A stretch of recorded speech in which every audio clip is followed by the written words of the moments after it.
ஜிம்முக்கு போய் கஷ்டப்படாம பெரிய டயட் எதுவும் இருக்காம உங்க உடல் எடையை குறைக்க முடியுமா? கண்டிப்பா முடியும்.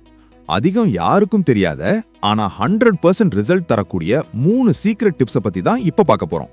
கடைசி டிப்ஸ் ரொம்பவே ஆச்சரியமா இருக்கும். சோ ஸ்கிப் பண்ணாம பாருங்க. முதல் டிப்ஸ் நீட், அதாவது நான் எக்ஸசைஸ் ஆக்டிவிட்டி தெர்மோஜெனசிஸ். இதுக்கு அர்த்தம் என்னன்னா, நீங்க ஜிம்ல ஒர்க் அவுட் பண்றதை விட நாள் முழுக்க நீங்க பண்ற சின்ன சின்ன அசைவுகள் தான் உங்க எடையை குறைக்கும். உதாரணத்துக்கு, ஃபோன் பேசும்போது நடந்துட்டே பேசுறது, வீட்டு வேலை செய்யறது. இந்த சின்ன சின்ன விஷயங்கள் ஜிம்ல பண்றதை விட அதிக கேலரிஸை பர்ன் பண்ணும்னு சயின்ஸ் சொல்லுது. சோ எப்பவும் ஆக்டிவா இருங்க. ரெண்டாவது டிப்ஸ் கோல்ட் வாட்டர் தெரப்பி.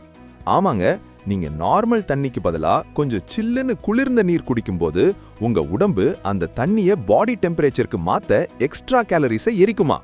இது மூலமா உங்க மெட்டபாலிசம் பூஸ்ட் ஆகி உட்கார்ந்த இடத்துல இருந்தே வெயிட் லாஸ் பண்ணலாம். இது ஈஸியான மெத்தட் தானே. மூணாவது மற்றும் ரொம்ப முக்கியமான டிப்ஸ் தூக்கம். ஆச்சரியமா இருக்கா? ஆனா இதுதான் உண்மை. நீங்க சரியா தூங்கலைன்னா உங்க உடம்புல கார்டிசால் ஸ்ட்ரெஸ் ஹார்மோன் அதிகமாகி அது வயித்துல தொப்பையை உருவாக்கும். ஒரு நாளைக்கு 7 to 8 மணி நேரம் நல்லா தூங்குனா ஹார்மோன்ஸ் பேலன்ஸ் ஆகி ஆட்டோமேட்டிக்கா வெயிட் குறைய ஆரம்பிக்கும். இந்த டிப்ஸ் பிடிச்சிருந்தா லைக் பண்ணுங்க. இதே மாதிரி யூஸ்ஃபுல் டிப்ஸ்க்கு நம்ம சேனலை சப்ஸ்கிரைப் பண்ணுங்க.